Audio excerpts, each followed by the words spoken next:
Tourism point of వ్యూలో కూడా ఇప్పుడు ఉన్న కాలానికి అనుగుణంగానే మనం అడుగులు ముందుకు వేస్తున్నాము.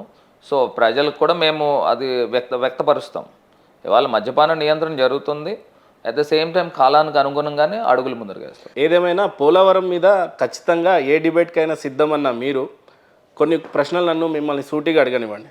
2014లో ముఖ్యమంత్రిగా ఈ రాష్ట్రానికి తొలి ముఖ్యమంత్రి నారా చంద్రబాబు నాయుడు గారు అయ్యారు. ఆయన ప్రమాణ స్వీకారం చేయకుండా ఆపేసింది అక్కడ ఖమ్మం దగ్గరున్న కొన్ని గ్రామాలను ఖచ్చితంగా ఏపీలో కలిపితేనే నేను ప్రమాణ స్వీకారం చేస్తాను అన్నాడు. ఆ గ్రామాలు ఇక్కడ కలిపిన తర్వాత పోలవరం అనేది చాలా ఈజీగా ముందుకు వెళ్ళొచ్చు, దాన్ని కట్టడానికి చాలా ఈజీగా అవుతుంది అని అన్నాడు. ఆ తర్వాత గతంలో రాజశేఖర్ రెడ్డి గారు కొంత నిధులన్నీ సమకూర్చిన తర్వాత ఖచ్చితంగా దానికి రాయి మాత్రం వేసింది గతంలో వేరే నాయకులు అయినప్పటికీ, వేరే పార్టీ వాళ్ళు అయినప్పటికీ ఖచ్చితంగా చెప్పాలి అని అంటే 70-75% పోలవరంని టీడీపీ హయాంలోనే జరిగింది అని చెప్తూ ఉంటారు. నిజం చెప్పాలంటే ఇన్ఫ్యాక్ట్ చంద్రబాబు నాయుడు గారు ఉన్నప్పుడు గిన్నిస్ వరల్డ్ బుక్ రికార్డ్స్ని కూడా వాళ్ళు క్రాక్ చేశారు.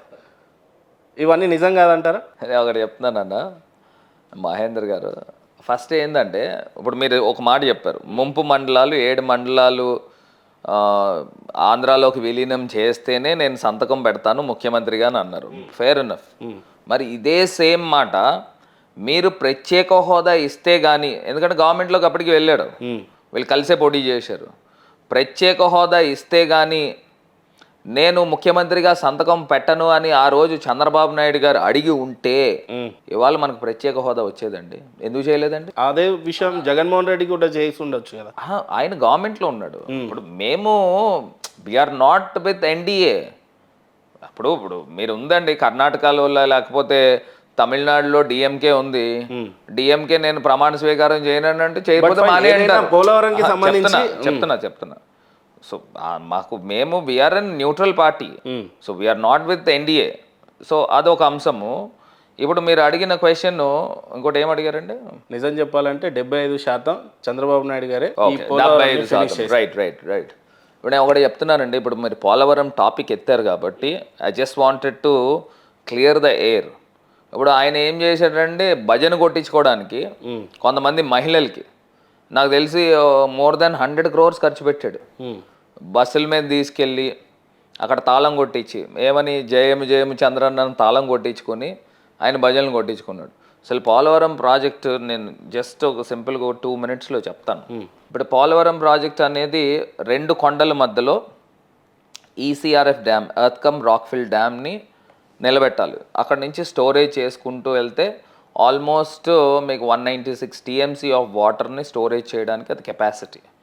And also 960 megawatt power produce అవ్వడానికి capacity is one of the biggest projects. Okay, ఇక్కడ ఏమైందనంటే ఈయన చంద్రబాబు నాయుడు గారు కమిషన్ కకృతి గురించి ఒక పక్కనేమో స్పిల్ ఛానల్ వర్క్ స్టార్ట్ చేశాడు, ఇంకో పక్కనేమో స్పిల్వే వర్క్ స్టార్ట్ చేశాడు, ఇంకో పక్కనేమో కాఫర్ డ్యామ్ వర్క్ స్టార్ట్ చేశాడు. కాఫర్ డ్యామ్ అంటే టెంపరీ డ్యామ్. ఇంకో పక్కనేమో ఎర్త్కమ్ రాక్ఫిల్ డ్యామ్ కిందన foundation which is called to be diaphragm wall, ఆ డయాఫ్రమ్ వాల్ వర్క్ స్టార్ట్ చేశాడు. ఇవన్నీ అట్ ఏ టైమ్ వర్క్ పెట్టుకున్నాడు. అసలు జనరల్గా ఫస్ట్ జరగాల్సిన వర్క్ ఎట్లాగంటే spill channel, spillway, spill gates, hydraulic gates, next ఇవన్నీ కూడా ఫస్ట్ కన్స్ట్రక్షన్ జరగాలి. జరిగిన తర్వాత ఈయన చేయాల్సిన కార్యక్రమం ఏంటంటే దాని తర్వాత కాఫర్ డ్యామ్ నిర్మాణం చేయాలి, అప్ స్ట్రీమ్ కాఫర్ డ్యామ్, దాని తర్వాత డౌన్ స్ట్రీమ్ కాఫర్ డ్యామ్ నిర్మాణం చేయాలి. అప్పుడు ఈ కాఫర్ డ్యామ్ నది ప్రవాహము కాఫర్ డ్యామ్ మీదుగా వస్తుంది. ఆ కాఫర్ డ్యామ్ మూసేయడం వలన ఆ నది డైవర్ట్ అయ్యి స్పిల్వే మీదుగా, స్పిల్ ఛానల్ మీదుగా మీకు హైడ్రాలిక్ గేట్స్ ఎత్తేస్తాం కాబట్టి, పైకి లిఫ్ట్ చేస్తాం కాబట్టి అందు నుంచి వాటర్ వెళ్తుంది. అప్పుడు కాఫర్ డ్యామ్ కంప్లీట్ అవ్వాలి.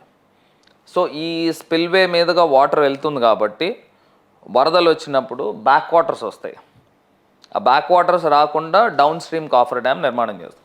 ఈ 2 కంప్లీట్ అయిన తర్వాత ఈ రెండాట్ల మధ్యలో ఉండేదే ఈసీఆర్ఎఫ్ డ్యామ్.